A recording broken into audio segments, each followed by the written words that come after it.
Hello दोस्तों, कैसे हैं आप लोग? उम्मीद है बेहतर होंगे। चलिए आज हम देखते हैं कर्नाटक विधानसभा चुनाव, जो कि बहुत ही नज़दीक है। आपको पता है कि 10 तारीख को चुनाव होना है और 13 को उनका परिणाम आना है। तो इसी बीच सब बहुत बड़ी अपडेट आ रही है कि कौन किंग मेकर बनेंगे और किन की सरकार बनती दिख रही है। बिल्कुल ओपिनियन पोल किस तरह आ रहा है और किन पार्टियों को जो है झटका लगते दिख रहा है। तो आज इसी विश्लेषण में हम देखेंगे। तो कुछ फ्लैशबैक देख लेते हैं पहले हम कि कर्नाटक जो कर्नाटक में विधानसभा जो चुनाव होना है वो 224 सीटों पर होना है। जी, जो कुल विधानसभा सीटें हैं 224 है। अगर किसी भी सरकार को अगर क्या है, सरकार बनानी है, चाहे वो अकेले हो चाहे वो अलायंस करके हो, तो 112 सीटें उनको लानी ज़रूरी होंगी। पिछले मरतबा की अगर विधानसभा की बात करें, 2018 की बात करें, तो राज्य भर में सबसे बड़ी पार्टी बनकर उभरी थी बीजेपी, जो कि 104 सीटें लेकर आई थी। और कांग्रेस की अगर हम बात करें तो कांग्रेस 80 सीटों पर ही सिमट गई थी। जेडीएस की बात करें, जो कि वहाँ की स्थानीय पार्टी है, तो वो 37 सीटें लेकर आई थी। अगर एमआईएम की बात करें तो ये खुद तो चुनाव नहीं लड़ी थी, लेकिन ये इन्होंने जेडीएस का समर्थन किया था। लेकिन इस मरतबा जो है एमआईएम जो है वो खुद मैदान में उतरी है और उन्होंने कैंडिडेटों का ऐलान भी कर दिया था। उन्होंने कहा था कि वहाँ के जो प्रदेश अध्यक्ष है उस्मान गनी साहब, उन्होंने कहा था कि हम 25 सीटों पर चुनाव लड़ेंगे। लेकिन अभी तक उनका जो है सबका जो है क्या बोलते हैं, नहीं कह सकते हैं सबका कि 25 सीटों पर लड़ेंगे या नहीं लड़ेंगे, क्योंकि अभी तक 3 ही सीटों पर उन्होंने अपने प्रत्याशियों का नाम ऐलान कर दिया है। तो देखते हैं कुछ क्या किसको कितने सीटें मिल सकती है। तो चलते हैं, जो न्यूज़पेपर में आ रहा है, जो ऑथेंटिक्स न्यूज़पेपर हैं, उनसे हम कलेक्ट करने की कोशिश किए हैं कुछ चीज़। तो देखें, सबसे पहले अगर हम बात करें बीजेपी की, जो कोई राज्य भर में देश भर में सबसे बड़ी पार्टी और जिनकी सरकार भी चल रही है अभी, तो सबसे बड़ी पार्टी दिख रही है। तो कहीं ना कहीं बीजेपी को इस मरतबा कर्नाटक विधानसभा में जो है झटका लगते हुए दिख रहा है, जो कि इनकी सरकार बनती हुई नहीं दिख रही है, जो कि मात्र 77 से 83 सीटों पर ही सिमटी नज़र आ रही है। क्योंकि राहुल गांधी का जो यात्रा था, भारत जोड़ो यात्रा, इनसे कांग्रेस पार्टी कहीं ना कहीं काफ़ी हद तक रिकवर कर रही है अपने आप को। और हालांकि अभी बिल्कुल कह सकते हैं कि अभी कांग्रेस पार्टी बिल्कुल ही बिखर चुकी है और ये राहुल गांधी के ऊपर काफ़ी खतरे मंडरा रहे हैं। इनकी सदस्यता चली गई है, वो अलग चीज़ है, लेकिन ये इनका जो ये भारत जोड़ो यात्रा से इनको काफ़ी मदद मिली है और बहुत लोग इनके समर्थन में आए हैं और बहुत लोग इनसे जुड़े हुए हैं।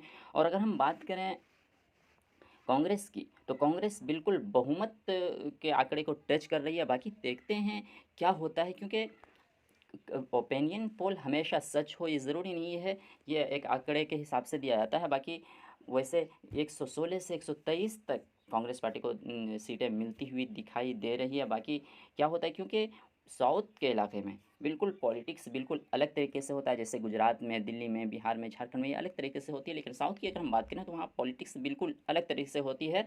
जी, तो यहाँ भी कांग्रेस को बिल्कुल बढ़त मिलती हुई और बहुत ही अच्छा प्रदर्शन करते हुए दिख रही है।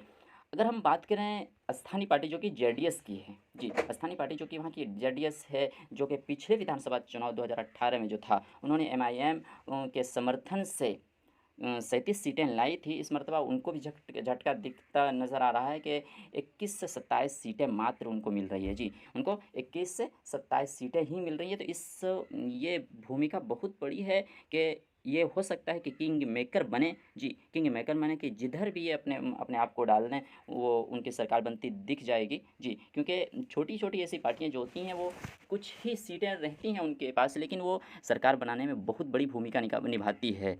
अगर बात करें आगे एमआईएम की, जी, जो कि बहुत जगह जैसे महाराष्ट्र में बिहार में है और हर जगह, पहले तो खुद सिर्फ हैदराबाद में, तेलंगाना में ये चुनाव लड़ती थी, लेकिन अब जो कहीं ना कहीं पूरे देश में अपने आप को अपने पार्टी को प्रदर्शन करना चाह रही है। इसी हिसाब से इनकी पार्टी की अगर हम बात करें, एमआईएम की अगर बात करें, जैसा कि इन्होंने ऐलान किया है कि हम 25 सीटों पर चुनाव लड़ेंगे, तो इनकी सीटों को अगर इनके प्रत्याशियों को या इनकी जीत की अगर बात करें, तो 3 से 5 सीटें ही इनके खाते में दिख रही है।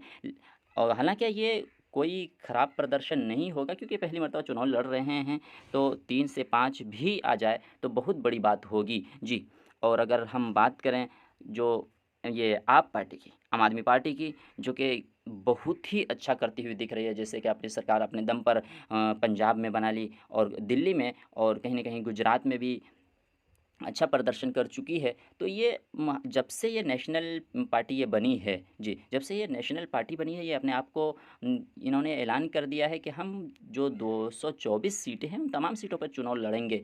तो क्या ये अच्छा कर पाएगी? क्योंकि वो साउथ इलाका है, ये गुजरात नहीं है या दिल्ली नहीं है, ये बिहार नहीं है, ये क्या बोलते हैं, राजस्थान नहीं है, पंजाब नहीं है। ये साउथ इलाका है, वहाँ इनको प्रदर्शन करना अपने आप को बहुत ही टफ हो जाएगा। और अगर सर्वे की ही अगर हम बात करें, चूँकि 45 से 46 हज़ारों का लोगों का ये सर्वे है, उनका ओपिनियन पोल है, क्या होना चाहिए उनके हिसाब से एक सर्वे निकाला गया है।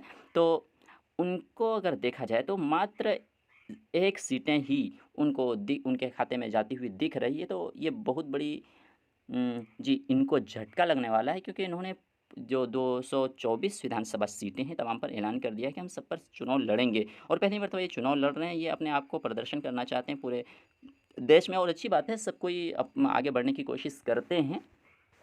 तो आपको कैसी क्या लगता है वैसे कि कौन-सी पार्टी कितना सीट लेकर आ सकती है और कौन किंग मेकर बन सकता है? तो कमेंट बॉक्स में ज़रूर बताइएगा। तब तक मिलते हैं अगले वीडियो में। Thank you.